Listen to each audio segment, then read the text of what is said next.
ਜਿਹੜਾ ਅਨੀਸ਼ ਮਾਰਿਆ ਨਾ ਭੈਣ ਚ ਉਹ ਸਿਰਾ ਸੀਗਾ ਯਾਰ।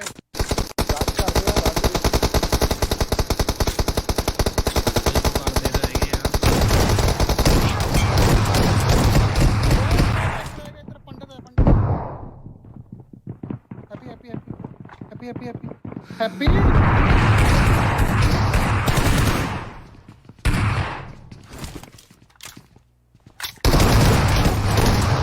ਮਾਰੀ ਭਾਈ ਪਈਆ ਤੇ ਪਈਆ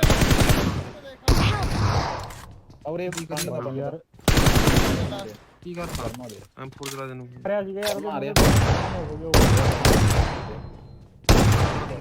ਹੋ ਗਿਆ ਰਿਵਾਈਵ